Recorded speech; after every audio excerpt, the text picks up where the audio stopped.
Kaixo, ongi etorri magazinera, gaur asteazkena da ekainak 29, bi elkarrizketa izanen ditugu, lehenik eta behin, Iratxe Alvarez indarkeria sexistaren aurkako plataformako kidearekin egonen gara, indarkeria sexisten inguruko Sanferminetako protokoloaren eta kanpainaren inguruan eta horren bueltan egon zen polemikaren inguruan solasean, eta ondotik Paula Arregi eta Amaiur Esparza Nafarroa Oinez 2022 Tafallako kidekin egonen gara, atera berri duten bideoklipaz eta Sanferminetan jarriko duten Oinez Txokoaz solasean.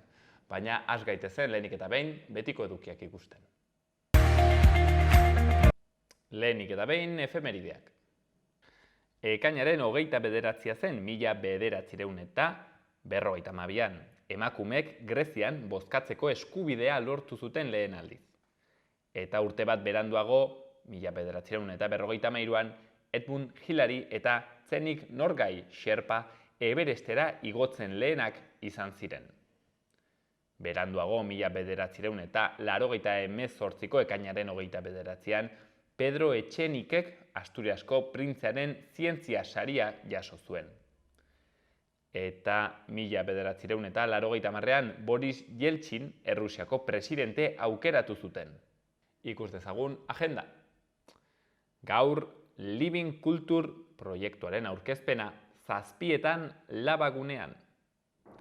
Eta 12:00 6-12 urte bitarteko aurrentzako unibertsoa kutxa batean, sormen tailerra egonen da, Iruñako geltokin.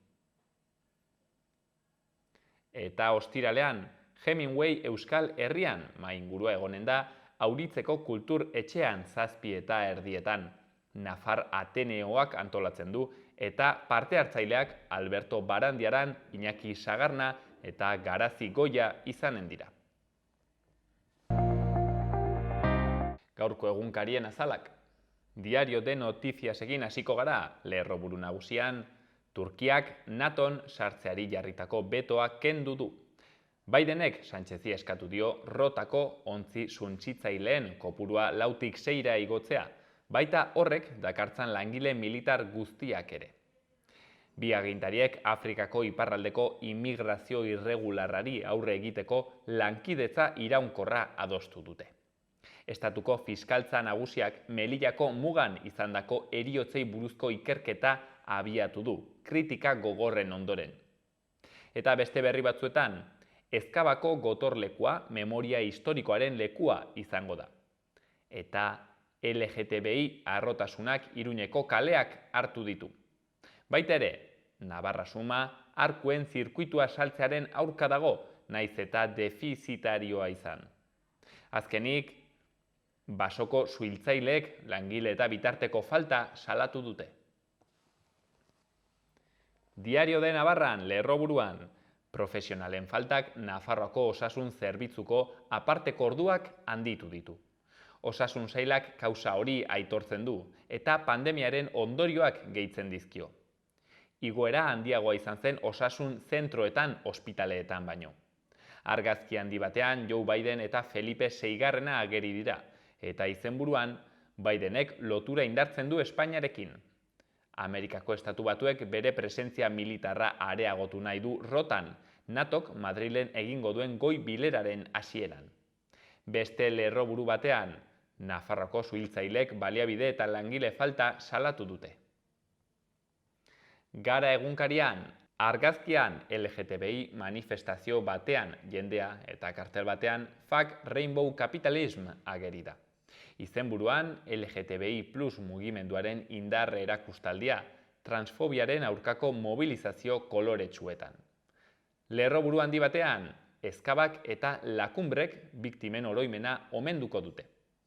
EH Bilduk akordioa lortu du Espainiako gobernuarekin, frankismoaren epaiketak bertan bera uzteko eta San Cristobal gotorlekua eta Donostiako jauregia, errepresioaren eta torturaren ikurrak memoriarako espazioetan bihurtzeko. Eskozian, Sturgeonek beste erreferendum bat egingo du 2023ko urrian. Eta beste berri batean, Europako giza eskubideen auzitegiak Espainia kondenatu du 9aren aldekoak ziren epaile katalanen datuak filtratzeagatik. Berria egunkarian lerroburuan Eskoziako galdeketa 2023ko urriaren 19an egitea proposatu du Sturgeonek. Lehen ministroak aurkeztu duen bide orriaren arabera, independentziari buruzko erreferenduma kontsulta bat izango da, eta auzitegi gorenari galdetuko dio ea horren lege proiektua legezkoa den. Argazkian berriz, harrotasunaren eguneko manifestazioa atzo Bilbon, eta izenburuan, harro eta libre sentitzeko aldarria.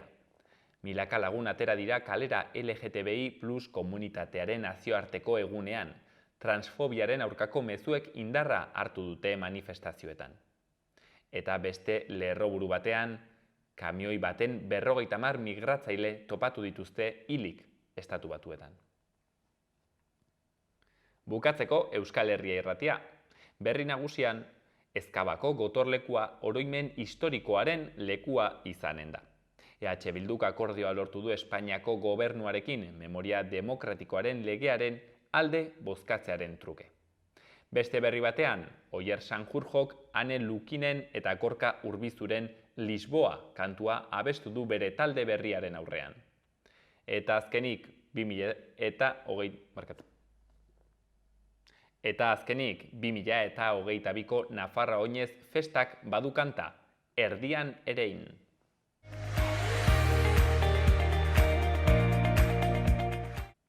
Gaurko eta biharko eguraldia. Gaur, asteazkena, goizean goiz zenbait lekutan lainoguneak sortu dira eta ipar-ekialdean behe-hodeiak agertu dira.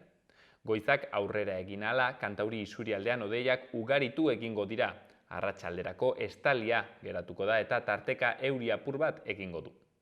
Hegoalderantz, hodeiak arratsaldean iritsiko dira eta bertan ateri eutsiko dio.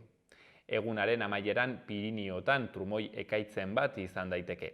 Ipar eta ipar-mendebaldeko haizea ibiliko da, arratsaldean bizi.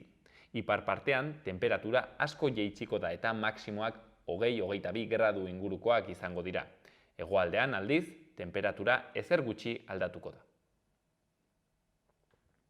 Eta bihar ostegunean, giro goibela izango da nagusi ipar partean eta euria egingo du, batez ere egunaren lehenengo zatian.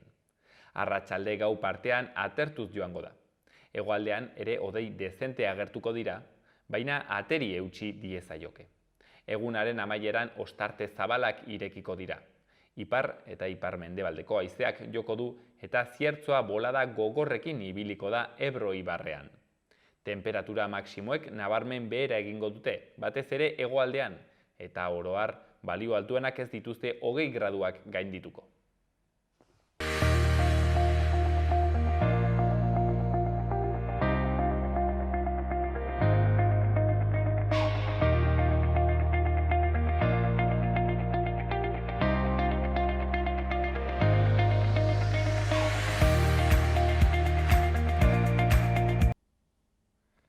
Eta ez dakit, ikusleak oroituko diren, duela hilabete pasatxo, polemika egon zen hemen Iruñean, San Ferminetan indarkeria matxistaren aurkako protokoloa, kanpainarekin, egon zirelako eztabaidak, hor indarkeria matxistaren aurkako plataformako kideak udalarekin duten akordiozko mahai horretatik altxatu ziren, Navarra Sumak eta udalak erabaki zutelako protokoloarekin bereak eta bi egitea. Eta, horretaz, horren urrengo kapitulua solasteko, gaur hain zuzen ere, Iratxe Albarezekin gaude, bera indarkeria sexistaren aurkako plataformako kidea da. Arratsaldeon. Arratsaldeon. Kidea eta bozeramailea, ez dut erran? Momentu hauetan bai. Momentu hauetan. Partekatua da. Horrek lana erran nahi du, normalki? Bai, garai hauetan normalena eta azarora helduz lana izatea hori da normalena, baina horretarako gaude. Iratxe, badezpada ikusleak oroitzen ez diren, oroitarazi guzu pixkat zein izan zen polemika, zer gertatu zen, zer egin zuen udalak? Bai, indarkeria sexistaren kontrako plataformak beste kolektibokin batera eta pertsonal teknikoarekin batera San Ferminak berdintasunean taldean parte hartzen du, orain beste izen badauka talde horrek, baina berez hori zen zeukan izena, orain indarkeriaren kontrako taldea da, lan egiten duelako urte guztian zehar, baina printzipioz hori da San Ferminetara begira, hor lantzen da zein izango den kanpaina eta kanpainaren nondik norakoak. Gu egon gara lanean kurtso osoan zehar, baina udalarekin ezin izan dugu lan hori aurrera eraman, ez? Behin eta berriz galdetu diegu, galdetu genien nola izango zen aurtengo kanpaina, ze gertatzen zen San Ferminekin aurten, ze gertatuko zen, eta ez zegoen erantzunik. Azkenengo momentuan proposamen batekin heldu zitzaigun udalak lantalde horretara, non batetik kanpaina, beste kanpaina mota bat planteatu nahi zuten, guretzako zentzurik ez zeukan kanpaina bat, eta bestetik haien proposamena bazen ere protokoloan aldaketak egotea, eta aldaketak horiek guretzako onartezinak ziren, batez ere bigarren eszenatoki batean, hau da intentsitate altuko eraso baten aurrean, udalari zegokiolako erantzun publikoa ematea. Gu mugimendu feministaren parte bezala hori ezin genuen onartu inondik inora. Batez ere, udalak zoritzarrez urte hauetan oso argi utzi duelako zein den bere posizioa indarkeria sexistaren kontra eta indarkeria matxistaren kontra. Ikusi dugu zeintzuk izan diren haien proposamenak orain arte, eta ez dugu uste haiek zilegitasun hori duten deialdiak egiteko, eta pentsatzen genuelako hori haien esku egoten baldin bada, litekena da deialdirik ez egotea eta eraso sexistarik ez egotea haien kontuetan behintzat. Kanpainari dagokionez, zein da proposatu zituzten aldaketak, edo de facto gertatuko ziren aldaketak, entzun dut adibidez, esku gorri ikoniko hori agian ez zela gertuko, ez? Bai, esku gorri hori kentzen zuten kanpainatik, edo bigarren mail batean, edo hasi hirugarren mail batean jartzen zuten. Guretzako batez ere kanpaina eta orain naiz eta beste puntu batean egon hori ere mantentzen dugu, ez? Kanpaina ez da izan aurreko urteetan bezala, kanpaina bat ez da irudi publizitario bat. Kanpaina batek atzean badauka lan asko, proposamen asko, eta bada nolabait posizionamendu bat, ez? Hiriaren posizionamendua indarkeria sexistaren kontra, hori ez da gertatu. Guri agertu zitzaigun udala azkenengo momentuan hori da irudi batekin, ez? Eta gero ere nolabait gutxiesten zuten kanpainaren baliabide gehienak, ez? Hainbat gauzak ere, hain zuzen ere kanpaina hori kanpaina bezala hartu ez delako ezin izan dira egin, ez? Adibidez, komunikabideekin egiten ziren hainbat lan ezin izan dira egin denbora egon ez delako, azkenengo hilabete bat, San Ferminetarako hilabete bat falta zenean aurkeztu zutelako adibidez, ez? Kanpaina bat, egia da jendeak agian bakarrik ikusten duela irudia, baina irudi horren atzean gauza asko daude eta lanketa ugari daude arlo ezberdinetan, eta hori kendu nahi zuten, eta batez ere ikusgarritasuna, esan dute adibidez guretzako batzutan badirudie gure soburu gogorrak garela, baina ez da egia, zentzu bat daukagu proposatzen duguna. Adibidez, ohituta gaude bilabesetan ikustea kanpaina instituzional hori, ez? Erasoen kontra, udalak planteatzen zuen bilabesen kanpoaldetik kentzea eta barrukaldean jartzea, ez? Guten dakigu nola joten diren bilabesak San Ferminetan, zerrek ez zeukan inolako zentzurik. Zergatik horren garrantzitsua da irudia hirian egotea?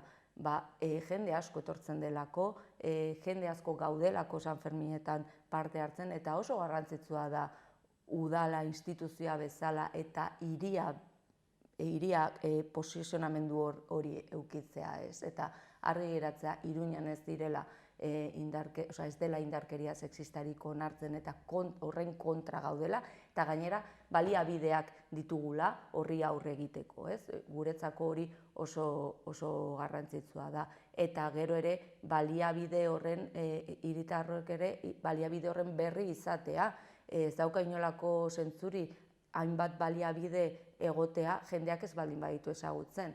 Ni erasotzen baldin banaute eta ez baldin badakit nora deitu behar dudan, nora jo behar dudan, berdin dio, egon daitezke nahi dituzten baliabideak, baina informazioa izan behar dugu eta hori egon behar da kalean eta eskura ere, ez? Eta, bueno, guretzat kanpaina horretan hori alde batean uzten zen eta pentsatzen genuen garrantzitsua zela aurreko kanpainetan bezala indartzea eta egotea hori hiriaren posizionamendu bat erasoen kontra eta argi eta garbi erakustea hori, ez? Gero bertzere detailetxo adierazgarri bat akaso da leloa, ez? Nola aldatu zuten, ez? Normal gizaten da edo adostasuna da Iruña eraso sexistarik gabe eta haiek aldatu zuten ni libre nahi dut nire burua edo... Bai, horre ere egon zen, hor ikusten zena batez ere haien proposamenetan zen plangintzarik ez zegoela. Azkenengo momentuko gauza izan zeren, ai, goratu naiz egin behar dugula. Claro, gainera dena hilabete bat lehenago izan zen, hola. Hori da, eta leloan adibidez ikusten zen oso argi, leloan egiten zutenan zen gure talde horretatik ateratako kanpaina bat berreskuratzea, kanpaina bat atera genuela, hain zuzen ere, indarkeria sexista, urte guztian zehar ematen den indarkeri sexista hori nolabait horri aurre egiteko eta baliabideen baliabideak ezagutzera emateko egin zen kanpaina izan zen halako birziklaketa bat aurreko beste kanpaina batetik San Ferminekin zerikusirik ez zeukan kanpaina, horre ere hor ja nabaritzen zen ez zegoela berez kanpaina zehatz bat San Ferminetarako prentsatuta baizik eta hori, ez? Nolabait azken momentuko gauza bat izan zela, ez? Eta guk lan asko dago, ikusten ditugu kanpainak azkenean, baina horren atzean lan asko dago, ez? Eta guk beti esan dugu, gainera Enrique Maiak leporatu zigun guk protagonismoa bakarrik ez genuela nahi. Guk ez dugu ez protagonismorik nahi, ez da behar ere zoritzarrez gehiegi daukagu. Hori oso argi daukagu, baina batez ere gu lan egitera goaz. Eta lan egin nahi dugu, eta hemen gertatu izan dena ez digutela lan egiten utzi. Eta hori izan da arazo nagusia guretzako. Bueno, azkenean lortu da behintzat aurten protokoloa berreskuratzea, kanpaina ere bai, gelditzen zen denbora behintzat, oraitxen sartuko gara horretan, edozein kasutan, zuek errandu duzue, hala eta guztiz ere, Navarra Sumaren eta udalaren intentzioak horiek izaten jarraitzen dutela. Hau da, oraintzen lortu duzue, gero ikusiko dugun bezala, herritarren presioagatik edo mantentzea, baina haien intentzioak segitzen dute horiek izaten, ez? Zergatik uste duzu Iratxe badutela asmo horiek? Zergatik saiatu ez dakit, agian presentzia kentzen aldarri guzti hauei, mugimendu feminista pixkat alboratzen?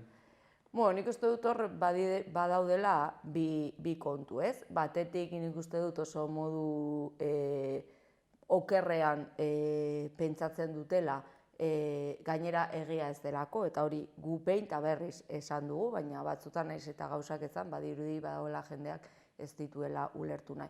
Batetik nik uste dut Navarra Sumak ulertzen duela eraso sexisten kontrako kanpaina hauek, San Ferminetan egindako kanpaina, Bilduk egindako zerbait dela edo aldaketaren gobernu horrek egindako zerbait dela. Gu behin eta berriz esan dugu San Ferminak berdintasun taldean UPN-erekin sortu zela.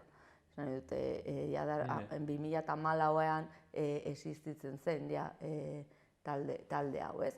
Orduan, bere lehia politiko horretan gu gaina ez gara horretan sartzen ze oso garbi eta horregaitik egin ditugu gauzak egin ditugun bezala bai talde horretan, bai emakumeen udal kontseiluan, guretzako hau interes partidistetatik haratago joan behar da. Kanpaina hauek mantendu behar dira, edozein dagoelarik gobernuan, ez? Eta gu hori oso argi izan dugu. Eta bestetik, guk uste dugu ere, Navarra Sumak uste duela edo pentsatzen duela erasoak nolabait fama txarra ematen dietela hiriari, eta orokorrean, ze hori urtean zehar ikusten dugu ere, izkutatu nahi du indarkeria sexista.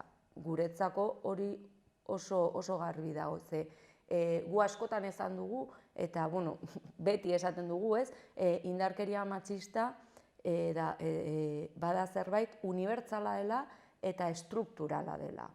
Eta estrukturala izatea esan nahi du leku guztietan gertatzen dela, gure bizitzaren arlo guztietan gertatzen dela, jaietan, baina jaietatik atere gertatzen dela, lanean, gure bizitza pribatuan, espazio publikoetan, hori da estrukturala izatea, ez?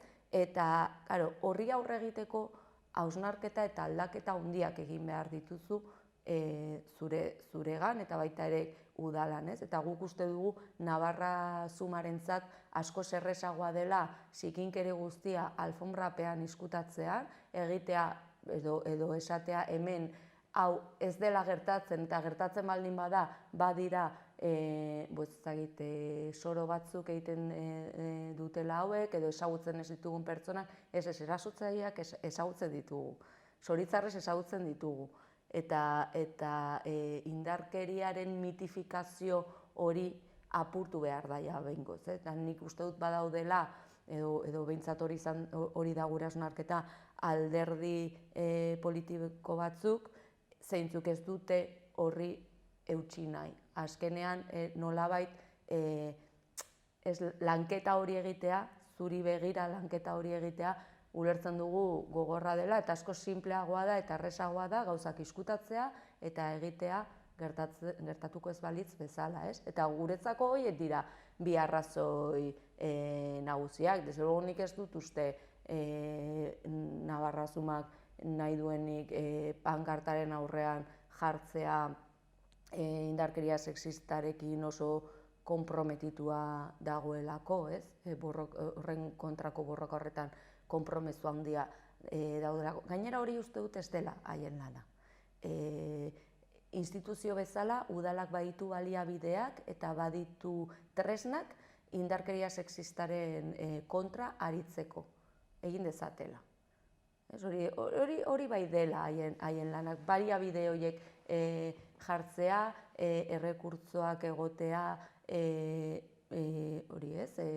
jendea lanean jartzea horretan, badituzte moduak, badaukate gaitasuna aldaketak burutzeko herritarren artean, baina hori ez dute egin nahi dute argazkia.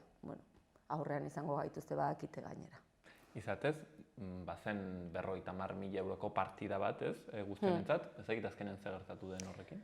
Egia esan da, dana oso korapilatsua izan da aurten, eta egia esan da badakigu 50.000 euroko partida hori pixkat gehiago gainera uste dut badagoela, baina aurreko urteetan ez bezala aurten orain, 29 da horrez, ekainaren 29an, ez dakigu zehazki nora juten den diru hori, ez? Batzutan mugimendu feministari leporatzen digut edo esaten digutela, ez?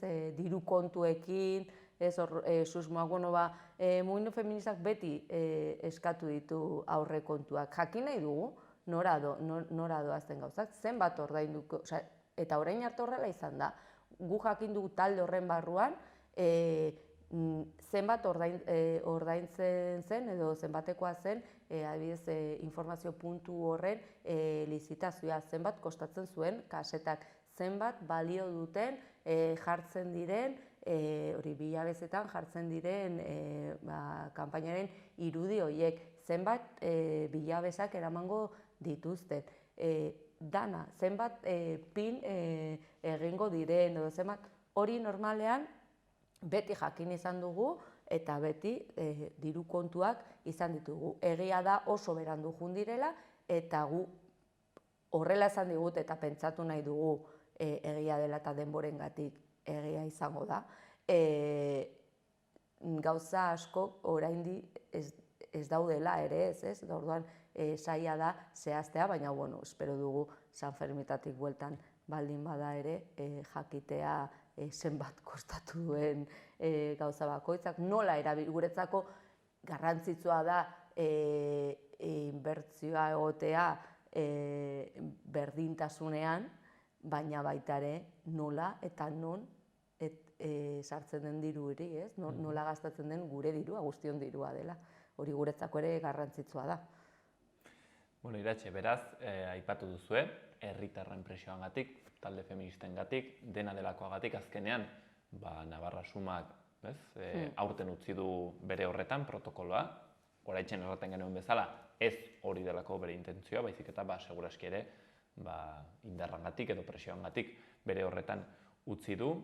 Iratxe, zertan geratuko da protokoloa, kanpaina, bilabesak ikusiko ditugu kanpotik iragarkiarekin? Bai, ikusiko ditugu kanpotik. Printzipioz, kartelan aldaketak egon dira, leloa mantentzen da urte hauetan zehar ezagutu izan dugu leloa. Egia da irudia pixkat aldatzen dela, baina esku horria presentzia dauka beste behin ere. Eta orokorrean, kanpaina, izan den neurrian, mantendu izan da aurreko urteetan bezala gauza batzuk, lehenago aipatu duan bezala, ezin izan dira egin, ez delako egon denborarik.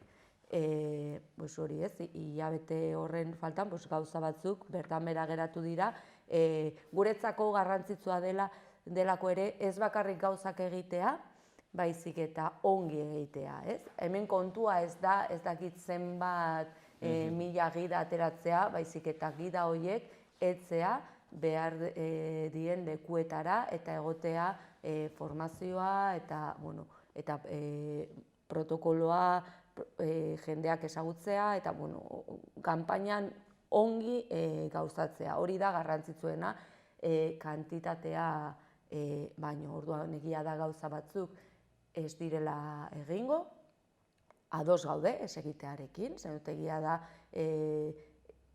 lehenengo egun horiek nahiko komplikatuak izan zirela guztientzako, haien aldetik deklarazioa, gure partetik ere, azkenean elkartu ginen gu beti esan genuen ere, ez? Deitzen bagituzten gu lanerako prest geundela eta hor egongo ginela, horrela egin genuen, deitzean hor egon ginen, eta ezadostasunak adostu genituen. Egia da, nik uste dut ez dela bakarrik izan mugimendu feministaren presioa, hiritarren presioa ere oso agerian geratu dela eta udalak sentitu duela, eta hori garrantzitsua da, jendeak ez zuen ulertzen gertatzen zena. Eta nik uste dut hori ere, atzera pausu hori emateko behartu ditu. Eta hori, printzipioz kanpaina, hori ez, gauza batzuk izan ezik, aurreko urteetan bezala mantenduko da, protokoloa berdin mantenduko da, baina pasadan astean eman zuten prentza aurrekoan, García Barberenak argi eta garbi esan zuen, datorren urterako protokoloa aldatu nahi dutela, beraz, momentuz dana berdin geratuko da, eta ikusiko dugu benetan protokolo hori betetzen den edo ez, ze hor badago koordinazio bat, gure udala eta talde horren arteko koordinazio bat egon behar da, koordinazio hori emateko konfiantza ere egon behar da, egia da konfiantza bi aldetatik apurtu dela, eta hori berreskuratzea guztio dakigu zaila dela, gu desde luego prest gaude berreskuratzeko eta lan egiteko, baina argi dugu ere oso gai serioa dela, oso garrantzitsua, eta ez dugu, ez diegu bat ere pasatuko, hori ere oso argi dago, eta prest gaude gainera erasoi aurre egiteko, eta San Fermin hauetan lanean egoteko, eta gure aldetik dena prest dugu, espero dugu haiek ere dena prest izatea. Gainera, Iratxe, behin baino gehiagotan erran duzue, protokoloak dexente funtzionatzen zuela, ez? Nahiko protokolo ona zela, orduen ere hor aldaketak oraindik ere, arraroak ziren, ez? Protokoloaz Iratxe bukatzeko bitz erraten alba dituzu, alde batetik dago, ez? Mugimendu feministak, indarkeria sexistaren aurkako plataformak eta udalak elkarlanean egiten dituzuen deialdiak eta, ez? Hori da protokoloaren zati bat. Baina baita ere, saiatzen zarete formatzen, ez dakit, flyerrak uzten ostatuetan eta halako kanpaina bat ere egiten, protokoloak jartzen, ez dakit, ostatuetarako eta bar? Bai, hori da kanpainaren barruan dagoen zerbait, udalaren bete beharra dena, eta hori bermatuta dago, hori egia da bermatuta. Are gehiago, gauza txarrak esaten dugun bezala, egia da, aurten gainera, gida horiek, pinekin eta informazio hori parte hartzen dut ere, uste dute dela kulturako area horrek parte hartzen du honetan, orduan leku gehiagotara helduko da, kanpinetara, hoteletara, ez bakarrik Iruñan, baizik eta Nafarroa osoan, badakigu jende asko ez dela gure hirian geratzen, baizik eta lotara joaten direla inguruko herrietara. Osea, horretan, hori bermatuta dago, bermatuta daude zerbitzu asistentzial guztiak, egongo da protokoloa betetzeko ere behar ditugu baliabideak, ez?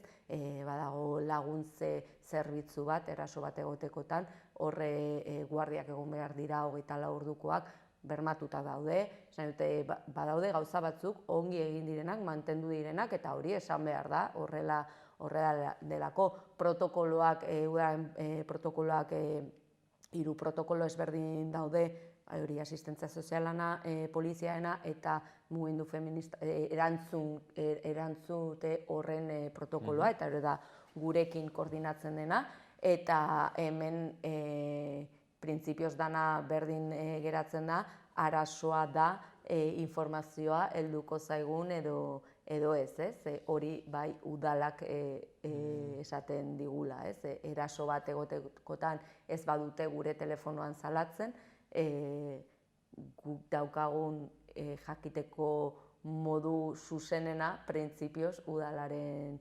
bitartez izan beharko zen. Hori da ez dakiguna, haien esku dagoenez jakingo dugun edo ez. Printzipioz bai, mantentzen delako hori eta mahai horiek mantentzen direlako eta informazioa emango digutelako eta guk haiei ere, guk mantentzen dugu herri mugimenduarekin, herri Sanferminekin batera eta Peñekin batera daukagun telefonoa, salaketa soziala egiteko telefono hori mantentzen dugu eta orain arte egiten genuena zen datu horiek kontrastatzea, guk erregistratutak genituen erasoak, udalari komunikatzea eta udalak guri komunikatzea polizia ezberdinetan, edo kasetan, edo haien baliabidetan sartzen ziren erasoak edo gertatutako gauzak, eta hor kontrastea egiten zen, askotan ere gertatzen zitzaigun eraso bera zela gure telefonoan salatutakoa edo polizia municipalan salatutako erasoa, eta hori ere kontrastatu behar da, esan behar dugu zehazki, guretzako informazioa, eta zuentzako imaginatzen dut ere egiazkoa izan behar da, ezin dugu, horregaitik guri hainbeste gauza leboratu digutenez, gu beti erresponsabilitatez jokatu dugu, zentzu guztietan, hiritarrekin baina baita ere udalarekin, eta egia esaten dugu beti. Batzutan ere, esaten digute denbora gehiegi ematen dugula ateatzeko gauzak esateko gauza kontrastatu behar dira ere, eta atera behar gara jakinda esaten duguna egia dela. Guretzako hori azkenean gure mugimendu feministaren traiektorian hori oso garrantzitsua da. Izan dugun ibilbide horretan beti bi elementu horiek aurretik eraman ditugu, erresponsabilitatea, erantzukizuna eta baita ere egia. Egiaren balioa ezinbesteko gainera olako gauza batez ere delikatuetan. Hori da. Beraz hortzen, Iratxe, hemen utziko dugu gaurkoz, elkarrizketa honetan, ikusi duzue, hortzen, San Ferminetako indarkeria sexistaren inguruko tirabira horiek, protokoloaren inguruan, kanpainaren inguruan, badirudi aurten mantenduko dela, herritarren presioari eta feministen lanari esker, edo lan horregatik. Eta ikusi duzuen bezala, Iratxe Alvarez indarkeria sexistaren aurkako plataformako kiderekin egon gara. Mila esker handitz gurean egoteagatik, eta ea ez diren indarkeria kasu gehiegi egoten San Ferminetan, hoixen dela beti helburua. Hori espero dugu, mila esker.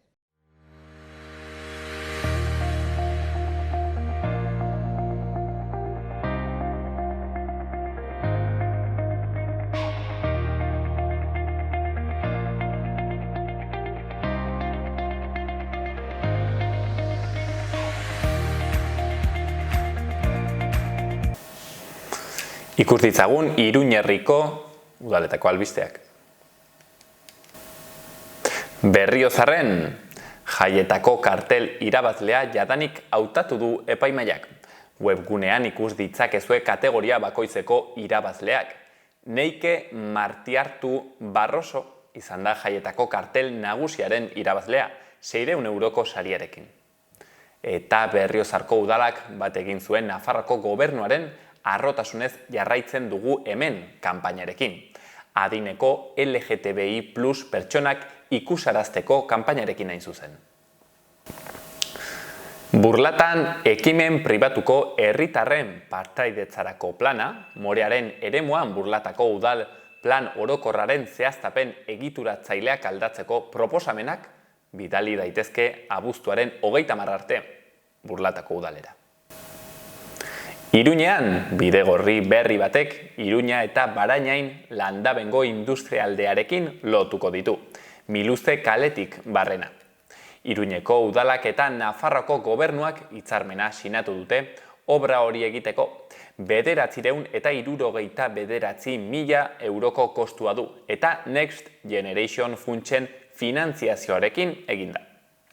Bertzalde, Iruñeko alkateak Helbetia Anaitasunako haur eta kadete mailako emakumezkoen eskubaloi taldean ordezkaritza bat hartuko du.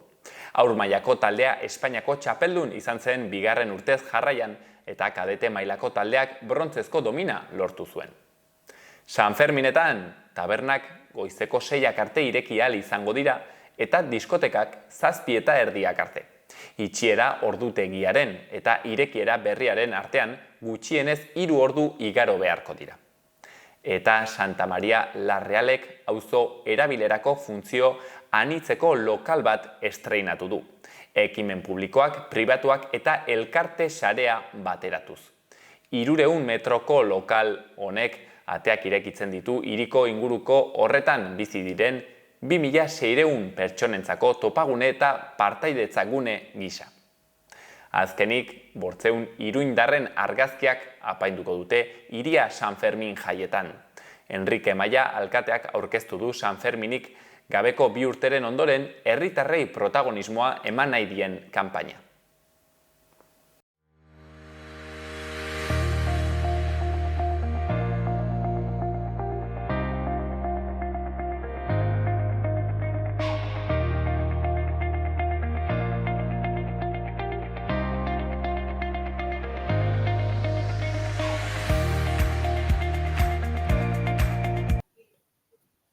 Eta arratsalde honetan, Paula Arregi eta Faiako ikastolako zuzendariarekin eta Amaiur Esparza, aurtengo Nafarroinezen kantaren egiletako batekin eta gainera ikastolako irakaslea langiletako bat denarekin gaude. Arratsaldeon. Kaixo, arratsaldeon. Opa, zen moduz. Gu ongi, espero dut zuek ere bai. Aurten badago Nafarroinez, Tafaian, gainera, eta urriaren 16an, okerrezpanago, ezta? Hori da, urriaren 16an. Hortzen, oraindik badago denbora eska bat, baina dagoeneko atera duzue bideoklipa, kanta, bideo eder bat, eta kanta ederragoa, leloa ere bai ederra. Amaiur, galdetuko dizut hain zuzen ere horretaz, leloak, izenburuak, erdian erein, nonbaitetik hasteagatik, zergatik izenburu hori? Bueno, hainbat zentzu ditu, Tafaia Nafarroaren erdialdean dago, eta bueno, hori islatu nahi genuen, pixka bat, hemen euskararekin eta bere normalizazioarekin daukagun borroka hori ez delako Euskal Herriko beste tokietan bezalakoa, baditu bere problematika bereziak, eta gero ereite hori, pues, bueno, badauka metafora bat, egia da ere bai, lurra hau badela, ba hori ez, nekazaritzarekin eta laborantzarekin oso lotua eta tradizio asko daukan lurra, eta hori ere bai islatu nahi du. Eta gero badago metafora bat letrarekin doana, bestiaren letrarekin doana, dela pues, hori natura, ez, euskararen hasia eta kimuak eta zuhaitza eta eman dituen fruituak hemen lurralde hontan, ez, horren ari da doa, eta hainbat zentzu desberdien dauzka, bai leloak eta bai letrak.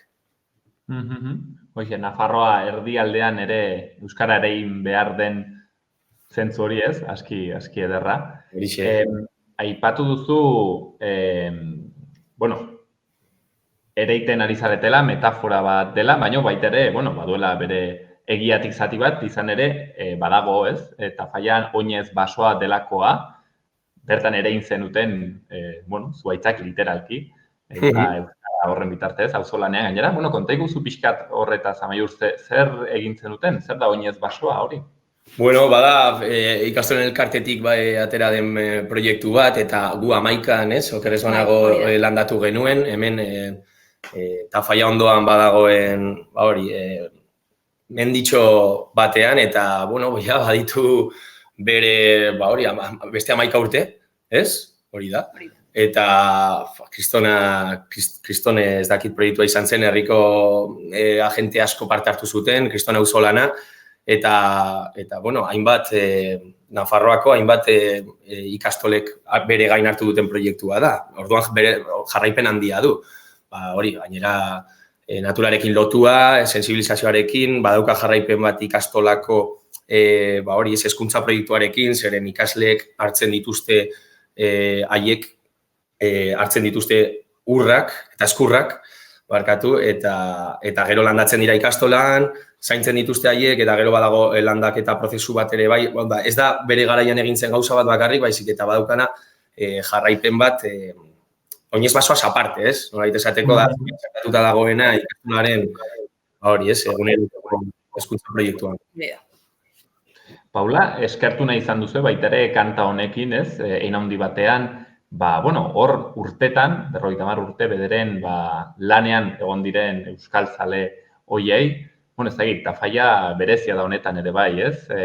Bueno, ez dakit, hori nahi zenuten jarri erdigunean, ez? Jendeak egin duen lana, hori eskertu. Hori da, 52 urte pasa dira, ikastola sortu zenetik, 7 familiekin abiatuta, gaur egun 250 familia inguru gara, 52 urte hauetan familia ugari pasa dira eta momentua heldu da, ez? Eskertzeko egin izan den lana, egiteko dagoen lana ere bai, egia da, orain hemen gaude eta lortu dugu guztion laguntzarekin, baina bide horretatik jarraitu behar dugu, noski. Kantarekin, bideo honekin bukatzeko, kapitulo txiki hau izteko, Amaiur, norek parte hartu duzue bideo honen eta kanta honen egite horretan, bakit ere, ikastolako bertako jendeak ere parte hartu dela, ez da?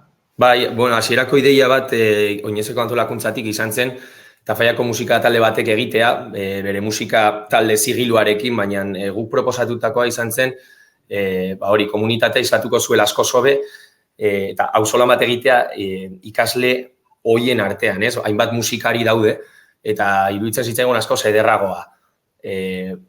Onartua izan zen, ideia, ontzat hartua, eta hasi ginen taldetxo bat egin genuen, hasi ginen entzaiatzen, eta, bueno, aipatuko ditut, ahots nagusietan, baude Maialen Ramirez eta Luana Agerri, perkusioan badago Iñaki Hurtado, basuan badago Alaitz Lizarazu, eta ahotsetan ni eta Endika Iriso egin dugu hori estrofa batean kolaborazio moduko bat, eta gitarrak nik grabatu ditut ere bai. Eta horixe, egin genuen grabaketa martxoan, Iruñeko Sound of Sirens estudioan, Julen Urzaizen eskutik, eta oso pozik, atzo atera zen, eta, bueno, feedbacka oso ona izan da, bai ingurukoetan, eta baita urrunekoetan ere, nik uste dut jendeari aski gustatu zaiola, hasierako ideia hortatik ez atera den produktua edo fruitua edo. Hor agertu diren, zutaz aparte agertu diren ahots horiek gainera aski ederrak harritu didate. Ez dakit, Amaiur agian baloratu beharko duzue, zure taldetako korista bezala edo hartzeko.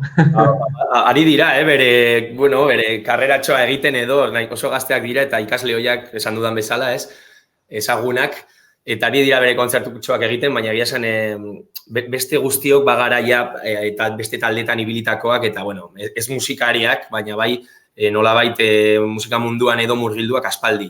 Baina Duana eta Maialen, astear daude edo asteko lehenengo pausak ematen, eta nik uste beraientzat ondo, ez dakit, aukera ona zela ere bai, jendeak ikusteko daukaten potentziala, eta nik uste hasieratik egon dira oso parte hartzeko asmoz, eta oso emaitza ona izan da ez.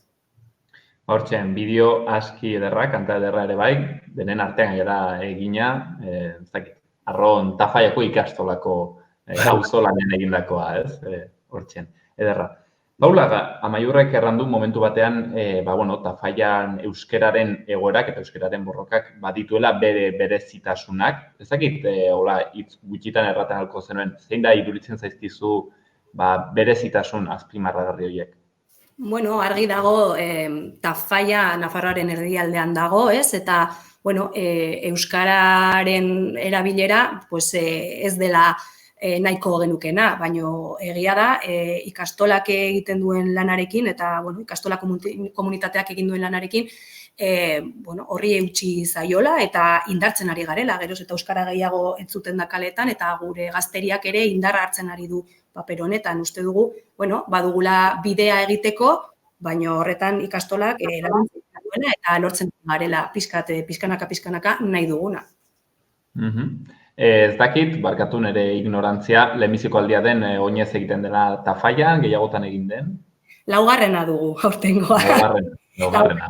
Azkena, Amaiorek aipatu du lehen, 2011an egin zen, eta, aurtengoa laugarrena eta oso berezia. Pandemia pasa ondoren, gogo izugarriekin, indar berrituak, eta, sekulako Nafarroinez zaingo dugula, ez dugu nolako zarantzarik.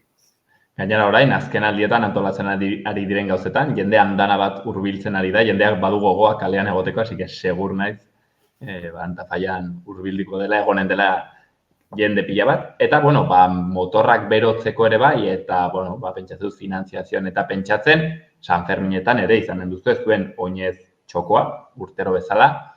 Paula, erraten alba diguzu, pixket goititik behiti, ze gitarau, ze gauza ikusten alko diren oinez txoko honetan. 2 urte San Ferminak bizi gabe, berriz ere takonerara itzuliko gara, gure oinez txokoarekin, egun osoan zehar, irekita egongo da, eta bertan, jateko eta edateko nahi haina izango duzue, arropa erosteko ere bai, eta gero, disfrutatzeko topagune bat izango da gure oinetxokoa. Bertan, egun osoan zehar, ekintza desberdinak eta jarduera desberdinak egingo ditugu, haurrentzat, gazteentzat, familientzat, ez dakit, goizez aurrek izango dute aukera hainbat tailer eta hainbat jolas burutzeko, ondoren, musika pizkat lasaiago bat entzunal izango dugu, Patxita konpainia aldetik, edo Txutxini Bainet eta Garibaldi taldearen eskutik. Luana eta Maialen ere bai egongo dira bertan, bai, aipatu ditugula. Hori da. Hori beratzitartean, horretan nago, Amaiur. Afaldu aurretiko kontzertu, hori. Lehen kontzertu eta gero ja afal ostean, zu artifizialen ostean, pizkate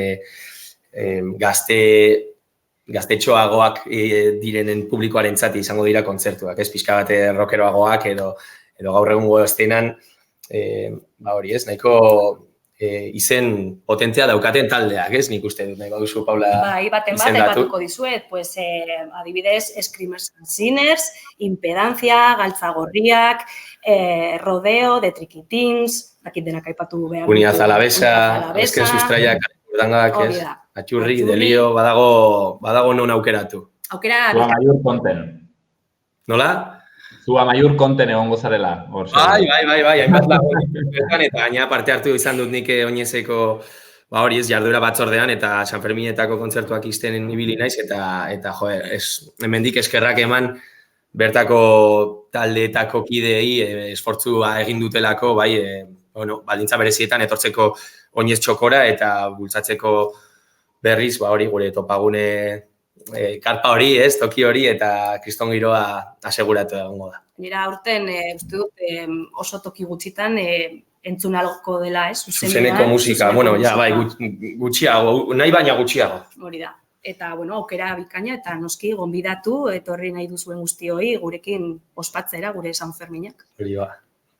Izaten da, momentu importantea, San Ferminetakoa, oinez txokori, oinezta antolatze bide horretan? Barkatu?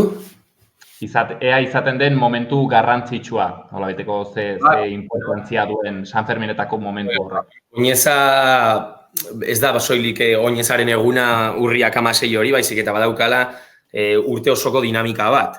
Eta ja egin dira hainbat gauza egin ziren eta Faia eta inguruko herrien arteko herrikoiak nolabait esateko, parte hartu zuen ez bakarrik euskara ikastolako komunitatea, baizik eta saiatu ginen hurbiltzen inguruko herrien gazte zein helduak. Gero egin ziren baita gigantada bat, etorri ziren Euskal Herriko edo Nafarroako hainbat konparsa erraldo, elkartu ziren hemen Tafaian 100 edo 100 hainbat gauza egin dira urtean zehar, eta noski San Ferminak badira zutabe garrantzitsuenetako bat, bai? Islatzeko terminan aurten dela oineza, eta, ez dakit hori indarra ateratzeko pixka bat muskuloa, eta bultzada ekonomikoa emateko, nola, ere bai? Bai. Paula, bukatze aldera galdetu nahi nizun, lehenago zerbait ukitu dugu, Tafaiaren kasuan euskararen egoera, egon dire orain parlamentuan eta eztabaida batzuk, lege ezberdin batzuekin, ezta? Pixkat euskararen egoerari kalte egiten diotenak edo merezimenduen dekretua, adibidez. Edo zein kasutan, zuk Tafaian ez dakit azken urtetan ikusten duzu egoera pixkatxo bat hobetzen ari dela, pixkatxo bat zailtzen? Bai, nik uste dut kontziente garela gure eskuetan dagola ere, euskarari bultzada ematea. Eta bai nik uste dut gazteetan, atzematen dela pixkate bultzada eta nahi hori gauzak aldatzeko. Eta gero, ikastolari dagokionez, gu gara biharramuneko gazteak ezi behar ditugunak, euskaldun bezala ezi eta euskaldun kultura maitatzen. Eta guk hor jarriko dugu indarra eta ziur nago, denon laguntzarekin lortuko dugula eta gauzak pixkanaka normalizatuko direla nolabait. Izan du, Tafaiak azken urteetan bultzada ez bakarrik hezkuntzan, azkenean egiari zor zaila da Tafaian eureko unean euskaraz bizitzea eta gazteak ere bai, hori nahiz eta ikastolatik etorri, edo euskaldun kontzientzia izan edo nortasuna izan, ez zaila da euskaraz bizitzea eta hitz egitea. Baina bai azken urteetan Tafaiak izan duela loraldi edo ez dakit bultzada kultural handia euskaldun agente desberdinetatik eta baita ere politikoki ez dakit pausoak eman dira aurrera, hori normalizaziorako eta ez dakit instituzionalki ere bai lana desente egin da, ez? Hori nik uste dut argi eta garbi. Beraz, bultzada egon da Tafaian, zuen lanari esker, aipatu duzuen 52 urtetako lan horri esker, eta azpimarratu nahi izan duzuen bezala, nekazariek dakitenez, uzta honak ez du erran nahi ez dela utzi behar landatzetik, beraz, hortzen landatzen segitzeko aukerak urriaren 16an Tafaian, eta hori baino lehen, San Ferminetan, hemen berriki egonen da, oinez txokoa, erran haute gainera, Paula, zuk oso ongi dantzatzen duzula, beraz, egonen dela aukera zubertan ikusteko. Ikastola bateko zuzendaria dantzen ikustea. Aukera. Eta maior ere seguro handik egonen dela. Hemen utziko dugu, hitzordu horiekin, mil esker handiz eta arratsaldeon gurean egoteagatik. Mila esker. Mil esker. Agur.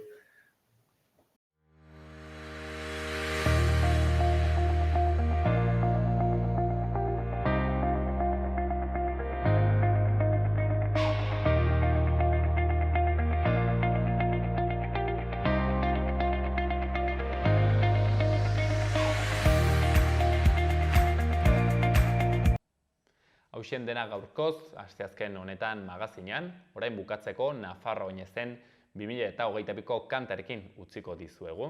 Mil esker horregotegatik eta bihar arte.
Gobierno de Navarra. Nafarroako gobernua.